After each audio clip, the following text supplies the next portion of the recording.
estaba atando cabos sobre los temas que investigan los policías de un mundo lleno de oscuridad. Entonces una cosa llevó a la otra y encontré una entrevista muy interesante. Estaba en inglés, pero gracias a la IA pude traducirla. Así que en los comentarios voy a dejar el documento traducido, pero también voy a dejar este podcast que hice con inteligencia artificial, que básicamente es el resumen de este video que duró 7 horas. Sin más que decir, comencemos. Hola y bienvenidos a The Deep Dive. Hoy tenemos algo un poco diferente. Sí, hoy cambiamos el formato habitual, pero ¿qué fuente? Se trata de la transcripción de una entrevista de 1998 a una mujer llamada Kay Griggs. Ella fue la esposa de un coronel de alto rango del Cuerpo de Marines de Estados Unidos.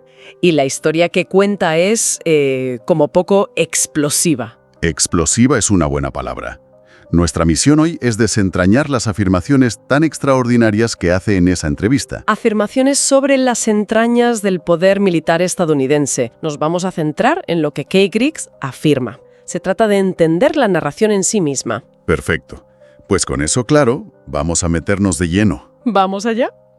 A ver, ¿quién es esta mujer Kay Griggs? Pues se presenta como la esposa del coronel George Griggs. Según ella, un oficial con una carrera muy importante. Del tipo... Jefe de Estado Mayor de la Comandancia del Cuerpo de Marines, trabajó en la OTAN, en operaciones especiales. Vamos, un hombre que estaba en el meollo de la inteligencia militar. Vale, la esposa de alguien con acceso a muchos secretos, pero ¿por qué se los contaría a ella? Normalmente esa información está súper compartimentada. Y aquí es donde empieza lo particular de su relato. Lo que lo hace único. A ver. Ella afirma que su marido era alcohólico y que durante lo que ella llama estupores de borracho, él sentía una necesidad irrefrenable de confesarse. ¿De confesarse? Sí, de desahogar su corazón. Y en ese estado le contaba absolutamente todo. Los secretos, las operaciones, los nombres, todo. Son una serie de confesiones de almohada, por así decirlo, pero en un contexto muy oscuro. Exacto. Y lo que es fascinante de entrada es la forma en que está contada la historia. No se presenta como un informe de espionaje. No. Se presenta casi como una tragedia doméstica. Un hombre atorrentado le revela los secretos más oscuros del poder a la única persona en la que confía. Eso le da una carga emocional potentísima a todo lo que viene después. Claro. Entiendo. No es un oficial revela secretos, es mi marido, completamente roto, me lo contó todo. Y creo que ella también menciona tener una prueba física, ¿no? Sí, y es un elemento central de su testimonio. Habla de un diario. El famoso diario. Un diario que su marido escribió durante su etapa en Beirut. Ella dice que lo conserva y que en él se corroboran reuniones, nombres y actividades. Y lo muestra en la entrevista de hecho. Sí, lo muestra a la cámara como el ancla de veracidad de toda su historia. Vale. Entonces, el origen de la información es muy personal, casi una tragedia. Pero la información en sí va mucho más allá de lo personal, ¿verdad? Muchísimo más allá. Aquí es donde la cosa se pone realmente seria. Aquí es donde entramos en la tesis central de Kay Griggs, la columna vertebral de todo su relato. ¿Qué es? Que la cúpula del ejército estadounidense está dirigida por lo que ella llama desviados sexuales y se centra principalmente en la homosexualidad. Pero, a ver, ¿en qué sentido? ¿Como una simple descripción o hay algo más? Hay mucho más. Según su testimonio, el punto clave no es la orientación sexual en sí, sino su uso como una herramienta de control y de chantaje. Chantaje. Para ascenderlos a puestos clave en inteligencia, porque al ser una conducta que en ese entorno y época era secreta y estaba estigmatizada, los hacía vulnerables. Fáciles de controlar. Justo. Es decir, que se usa el secreto de alguien como un arma para asegurar su lealtad. Exactamente. Ella afirma que el objetivo es crear lo que llama esclavos mentales. Personas que harán cualquier cosa que se les ordene porque si no su secreto será revelado. Y eso arruinaría sus carreras y sus vidas. Por completo. Es una acusación muy grave. Y además utiliza una terminología muy concreta, ¿no? Como de jerga interna para describir todo esto. Sí, y eso es otro de los elementos que dan fuerza a su relato. Habla, por ejemplo, de los cherry marines. Cherry marines. Que, según ella, es el término que usan para referirse a los homosexuales pasivos dentro del cuerpo. Describe también supuestas ceremonias de iniciación. ceremonias. Sí, como una llamada shellback, donde los oficiales se emborrachan y participan en actos de sexo en grupo. Vaya. ¿Y el propósito de algo así? El control absoluto. Según Griggs, al hacer que todos participen en un acto prohibido juntos, se crea un vínculo de secreto compartido. De mutua complicidad. Exacto. Nadie puede traicionar al grupo, porque todos tienen algo que perder. Se forja una lealtad que, según ella, es más fuerte que cualquier otra cosa. Más fuerte incluso que la lealtad al país. Eso es lo que ella sostiene. De hecho, llega a personalizar estas acusaciones nombrando a figuras de altísimo rango. Da nombres. Sí. Menciona explícitamente al general Al Gray, que fue comandante del Cuerpo de Marines, y lo describe como un conocido Cherry Marine. Tela. Habla de una especie de hermandad, o como la llama ella, la firma, cuyos lazos se basan en estos secretos. La orden, dice, es el Cuerpo de Marines primero, antes que Dios, antes que el país. Vale. Tenemos una estructura de control basada en el chantaje. ¿Pero para qué? ¿Solo para mantener el secreto de esta hermandad? ¿O hay un objetivo más práctico? Según ella, va mucho más allá. El control es el medio para un fin. ¿Cuál? La ejecución de acciones sin cuestionamiento. Y aquí es donde su testimonio da un giro mucho más oscuro. Aquí entramos en el tema de los asesinatos. Lo que en la jerga de su marido, según ella, se llamaban wet ups. wet ops, operaciones mojadas, asesinatos. Así sin más. Así de directo. Ella describe que su marido se lo contaba con una frialdad absoluta. ¿Qué decía? La cita que ella usa es que hablaban de eliminar gente como si fueran patos, sin ninguna emoción, como si fuera un simple trámite operativo. Madre mía. Pinta el retrato de una cultura donde la vida humana se devalúa por completo. Y da detalles concretos sobre esto. Recuerdo que menciona un suceso histórico muy conocido. Sí, el atentado contra los cuarteles de los marines en Beirut en 1983. Donde murieron 241 militares estadounidenses. Exacto. Ella sostiene que los altos mandos sabían de antemano que el ataque iba a ocurrir y no hicieron nada para evitarlo. ¡Qué fuerte! Pero quizás la afirmación más extrema y perturbadora que hace en este ámbito tiene que ver con la formación de las fuerzas de élite. ¿A qué te refieres? Se refiere a los Navy SEALs y afirma que para poder graduarse, para completar su entrenamiento, cada candidato debe cometer lo que ella llama un cold kill. Un cold kill. Un asesinato a sangre fría. Sí, Espera, para graduarse, ¿está diciendo que matar a un inocente es el examen final de un Navy SEAL? eso es exactamente lo que afirma. Es una de las acusaciones más graves que he oído nunca. Desde luego.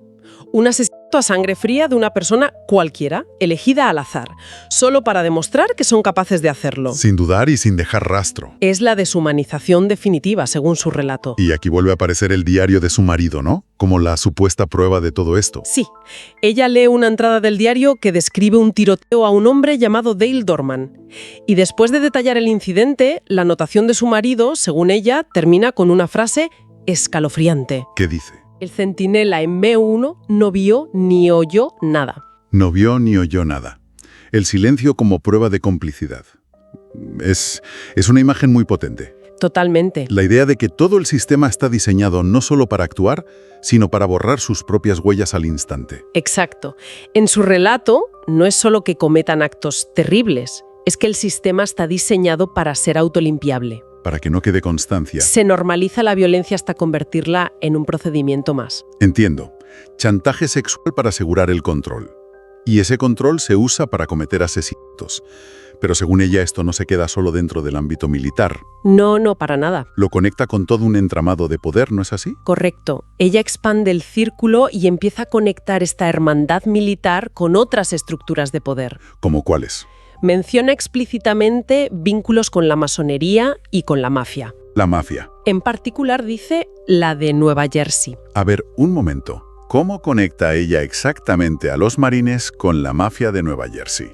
¿Da ejemplos concretos o es una afirmación general? Es bastante directa. Porque el salto de una hermandad militar secreta a trabajar para el crimen organizado es enorme. Ella dice que el Cuerpo de Marines, en particular, actúa como el brazo ejecutor, Los sicarios. sí, como los sicarios de la mafia. Que cuando la mafia necesita eliminar a alguien de forma profesional, recurre a ellos. Es una pieza más en un puzzle mucho más grande que ella describe. Un puzzle que, por lo que veo, reescribe por completo la historia del siglo XX. Por completo. Porque si conectamos esto con el panorama general que ella describe, estamos hablando de una estructura de poder en la sombra. Un gobierno invisible. Totalmente. Y una de las afirmaciones más impactantes que hace es sobre la Guerra Fría. ¿Qué dice de la Guerra Fría? Según le confesó su marido, la Guerra Fría era una farsa. Una farsa. Toda la tensión nuclear, la carrera espacial, Vietnam, Corea, todo. Todo un teatro, según su testimonio. La cita textual que ella atribuye a su marido es: «Nunca hemos sido enemigos de la Unión Soviética». Pero Afirma que, en realidad, las élites de ambos bloques colaboraban en secreto. si eso fuera cierto, la pregunta es obvia. ¿Para qué? ¿Cuál sería el objetivo final de montar un engaño de esa magnitud? Según Griggs, la respuesta es simple: dinero y control. Siempre el dinero. Sostiene que el verdadero negocio detrás de todo era el control del narcotráfico global y la venta de armas. O sea, que se creaban guerras falsas. Exacto, para justificar enormes presupuestos de defensa, mover armamento y al mismo tiempo gestionar las rutas de la droga. Y en este esquema el ejército es simplemente... En sus palabras, el brazo político de este grupo de poder. Y este grupo no estaría formado solo por militares. No, claro. Ella afirma que senadores, congresistas y jueces forman parte de esta red. Dan nombres concretos como los senadores John Warner o Chuck Robb. Con lo cual el control es total. La idea es que sí. Tienen el poder militar para ejecutar, el poder político para legislar y el poder judicial para garantizar la impunidad. Es un sistema cerrado y perfecto. Todo esto es a una escala global, casi abstracta. Conspiraciones que abarcan décadas y continentes. Pero para ella la historia tiene un coste muy, muy real. Y muy personal, sí. ¿Qué le ocurre cuando, supuestamente, empieza a hablar? Ahí es cuando su relato se vuelve una historia de terror personal. Denuncia haber sido una esposa maltratada durante años. Y va más allá, ¿no? Sí, va mucho más allá. Acusa directamente a su marido de asesinar a su primera mujer, Sue. Asesinarla. Ella murió oficialmente de una hemorragia cerebral, pero Kay Griggs lo atribuye a las palizas que recibía. Y cuando intenta denunciar o escapar, ¿qué pasa? Pues describe cómo el sistema que acaba de denunciar se activa para proteger a su marido. Y atacarla a ella. Claro, relata allanamientos en su casa, siempre buscando el famoso diario, sabotajes en su coche con los frenos cortados. Vaya, Y una de las anécdotas más llamativas es el supuesto desvío de sus llamadas telefónicas. como que un desvío. Cuenta la historia de Sarah McClendon, una conocida y veterana corresponsal de la Casa Blanca, que intentó contactar con ella durante meses. Y no podía. No. Cada vez que marcaba su número, una voz le respondía con el mismo mensaje: «Esto es una base militar y los Griggs ya no viven aquí». Qué escalofriante. La idea de que alguien pueda literalmente borrarte de la red telefónica. Exacto. Este elemento personaliza la conspiración. Para ella ya no es una teoría abstracta sobre geopolítica. No, es su vida. Es una experiencia vivida y aterradora de persecución. Se posiciona como una denunciante que está luchando no solo por sacar la verdad a la luz, sino por su propia supervivencia. Frente a un sistema todopoderoso y sin rostro que intenta silenciarla. Exacto. Entonces, si intentamos resumir todo lo que hemos analizado, A ver. tenemos la historia de Kay Griggs, un relato extraordinario que dibuja un ejército estadounidense controlado por el chantaje sexual Implicado en asesinatos rutinarios. y que funciona como el brazo armado de una cábala global mafiosa. Y toda esta información supuestamente le fue revelada por su marido, un coronel de élite, en medio de una crisis personal y alcohólica. Es increíble. Sí, hemos explorado las afirmaciones contenidas exclusivamente en esta fuente. Es una narración singular, profundamente perturbadora y llena de detalles muy específicos. Detalles que, en conjunto, componen una misión del mundo que es radicalmente opuesta a la narrativa oficial. Es una historia completa con un origen, un mecanismo de funcionamiento y unas consecuencias tanto a nivel global como personal. Y te deja con una sensación muy extraña. Es que el testimonio de Griggs presenta una realidad donde las narrativas oficiales no solo incorrectas, sino una fabricación total. Un decorado. Un teatro. Y esto plantea una pregunta final, una idea sobre la que merece la pena reflexionar. ¿Cuál? Cuando se acusa a todo un sistema de un engaño absoluto, ¿cómo se puede siquiera empezar a verificar o a descartar esas afirmaciones? Buena pregunta. ¿Qué significa que los propios mecanismos que usamos para establecer la verdad, el periodismo, la justicia, el gobierno, formen parte de la supuesta conspiración. Claro, si alguien te dice que todas las herramientas son falsas, ¿Cómo usas esas herramientas para comprobar si lo que dice es cierto? es un callejón sin salida lógico. Que resulta fascinante. Sí, La maña se vestía de policía, estaba en las instalaciones de la policía, comía con los policías y andaba en las patrullas de los policías. A PPLs muy famosos, donde ellos entraban y salían. Ellos literal vivían afuera, solamente pasaban revista dentro del Cerezo y volvían a sus casas. Que nos dieran la indicación de sacar a un PPL. De, ¿sabes qué? Vas a ir a hacer una supervisión al Cerezo. Llegando al Cerezo te vas a reportar con tal persona que se le encargaba de custodios y él te va a dar indicaciones allá. Las indicaciones que nos dio fue que el reo se nos iba a pegar en el patio, literal se iba a juntar con nosotros y nosotros pues teníamos que integrarlo en el grupo. Cuando se junta con nosotros, llega vestido de policía. Posteriormente salió del penal con nosotros y sabemos muchas cosas de gente muy importante, de secretarios de seguridad, de directores, de los marinos que acaban de llegar. Sabemos muchas anomalías de ellos que sí podían poner en riesgo nuestra integridad. Perfecto. Tu vida como exagente de investigación de asuntos internos. De asuntos internos. Ahora sí que eres como el policía de los policías. Correcto, así muchos nos describen, como el policía de los policías.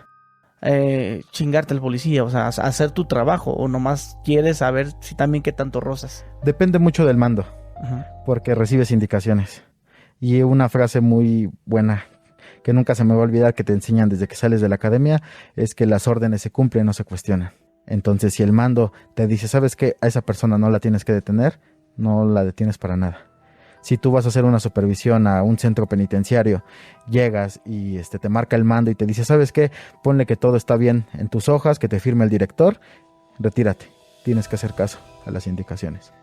Porque es el penal más y donde ves de todo, porque los mismos custodios son los que ingresan armas, droga, teléfonos móvil, pagan renta para tener un teléfono y muchas veces una tele y hasta internet adentro.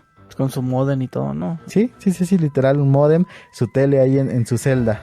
¿Tuviste miedo alguna vez de saber tanto? Sí.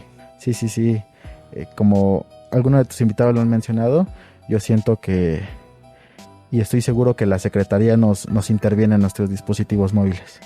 Sabe todo lo que hacemos y cómo lo hacemos, con quién hablamos y con quién no hablamos. Entonces sí, es complicado saber tanto. ¿Qué tanto consideras que sabes? Mucho. ¿Más de lo que has dicho aquí? Sí, sabemos muchas cosas de gente muy importante, de secretarios de seguridad, de directores, de los actuales, de hecho también, de los marinos que acaban de llegar. Sabemos muchas anomalías de ellos que sí podían poner en riesgo nuestra integridad.